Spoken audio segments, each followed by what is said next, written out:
Here we are, knee-deep in the festive chaos that is December. The twinkling lights of London are practically screaming at me to shop, while my wallet is crying louder than a toddler in a toy store. What a delightful conundrum. Christmas shopping in the capital. My idea of a jolly good time, akin to a root canal but with more glitter. So I'm strutting through Oxford Street, dodging tourists like they're pigeons on a mission. And I can't help but think about my all-time favourite quote. What you're not changing, you're choosing. It's like a light bulb moment wrapped in a woolly jumper. If you're moaning about your job, your relationship, or the fact that your favourite biscuits are always out of stock, darling, you're the one holding the remote control of your own life. And let me tell you, I've had my fair share of choosing, like that time I chose to eat 5 slices of cake instead of going to the gym. Life choices, am I right? I mean, look at me.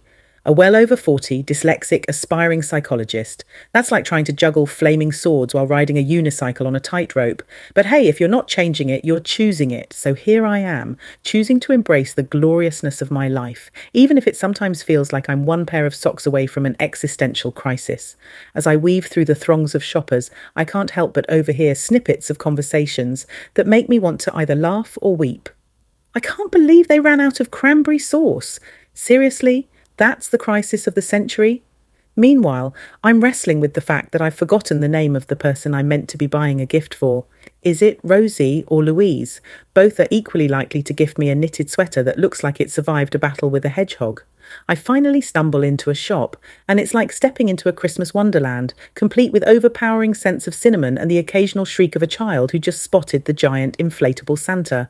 I'm on a mission, armed with a list that looks like it was written in hieroglyphics. Thank you, dyslexia, you cheeky little rascal. I can feel my enthusiasm bubbling like a pot of water on the brink of boiling over. Oh, and let's talk about the gifts. I mean, why do people insist on giving candles? It's like saying, here's something to make your house smell nice while you ponder your life choices.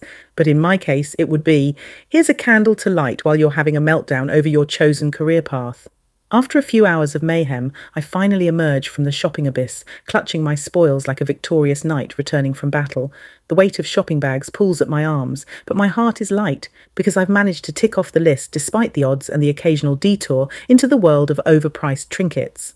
And as I sit down for a well-deserved hot coffee, with vegan cream obviously, I'm not a monster, I reflect on that quote again. It's all about choices, isn't it?